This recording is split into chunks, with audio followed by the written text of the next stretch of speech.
Oh, I've been getting a kick out of, like, I get a lot of females, people calling me Hollywood and that type of stuff. And people's idea, I swear to God, I'm not saying I'm not Hollywood.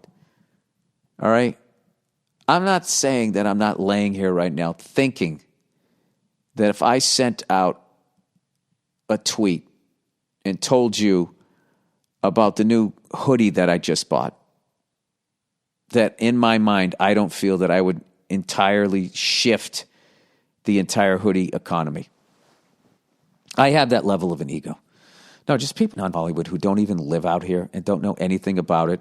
And then how they act like everybody where they live, you know what I mean, is just the salt of the earth guy. Joe Sixpack, yeah, he puts his pants on one at a time. Yeah, is that what he does? What else does he do?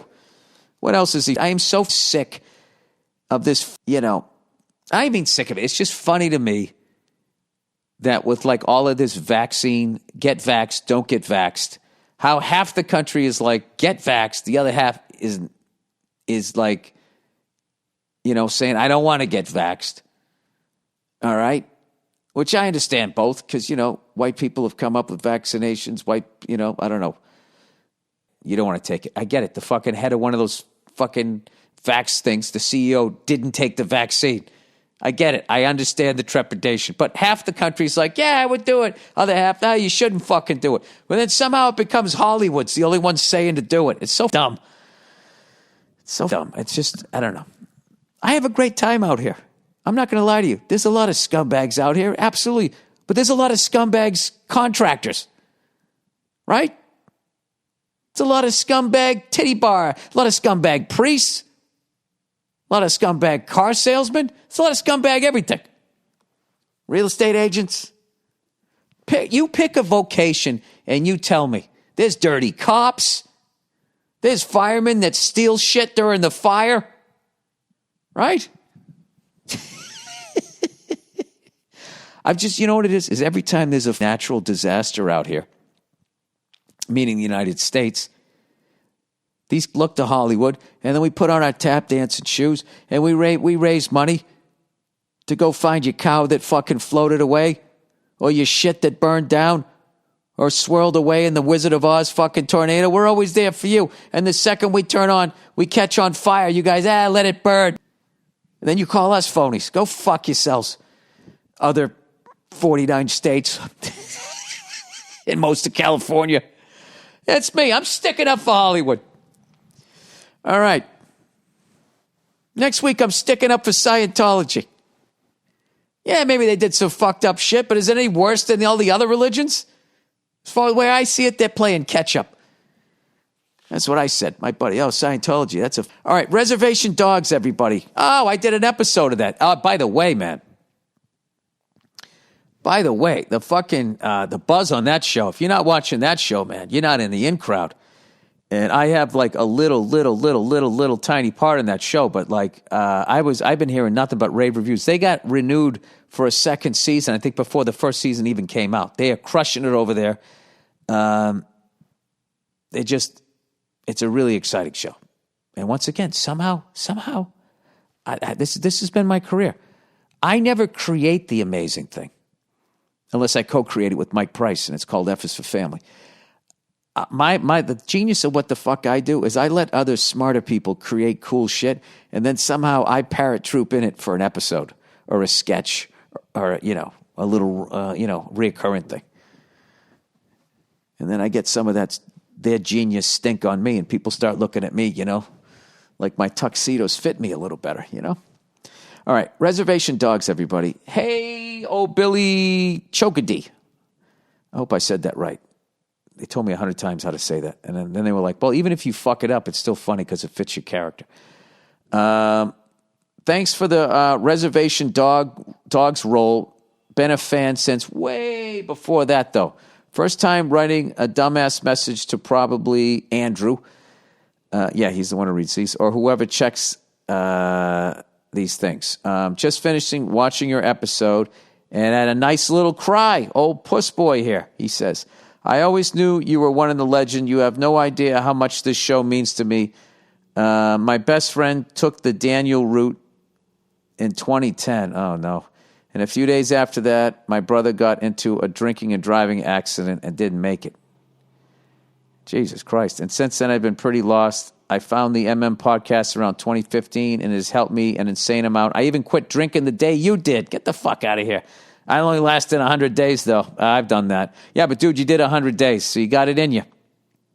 I just wanted to finally send you a thank you note, and I don't want you to get too big of a head, so I'll just cut it off here. Thanks, and go fuck yourself from a little res kid in Saskatchewan, Canada. P.S. I really hope you're in more than one episode.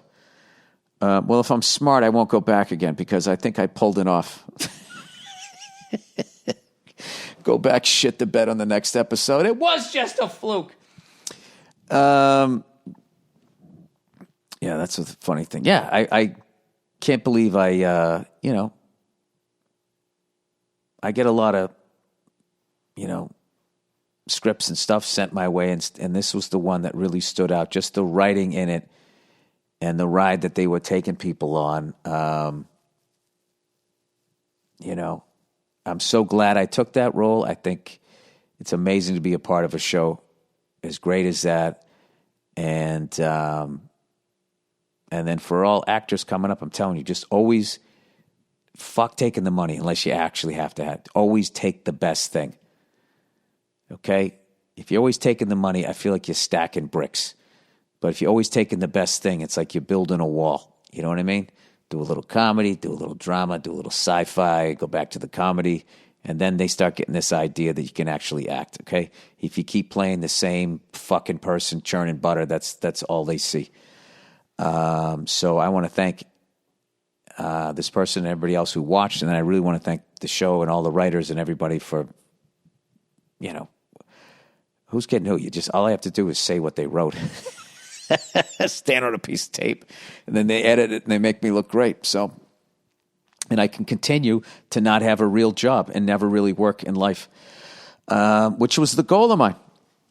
I had real jobs. I had real jobs that I did not enjoy, that were real work. I did a little bit of landscaping. I was a fucking grunt on a construction site. I lasted like 8 days on that. I was just like, I don't have it. I'm smart enough that I could hang around here and eventually become competent, but I do not have a gift for this. So I walked. Oh, Billy, fucking see you later. Oh, by the way, when I was looking at those things, watching people rebuild transmissions, I found this amazing fucking video of a 1980 Ford F-250 that they found, it was sat in a heated garage or warehouse for 40 years and only had 76 miles on it. It was fucking gorgeous. Gorgeous. Had a couple little scratches on it for people walking by it. I didn't really understand the story as to why it stayed that way. But other than the tires just being flat from sitting there, they had to get new tires on it. It was gorgeous, man. Absolutely gorgeous. I don't know what it is about old pickup trucks. Trucks and shit like that. I can look at those things forever. I never grew out of like having Tonka trucks and being a little kid and seeing, like, I thought like the guy, the milkman, the garbage man, anybody who drove a truck, I thought was like they were like Paul Bunyan. It's fucking amazing. Anyway, I wonder if my son's going to like Tonka trucks. He's such a sweet kid. Always comes up and he gives you a hug. And then if he's not doing that, he just is destroying stuff. So I feel like I have like a nice, well-balanced kid here.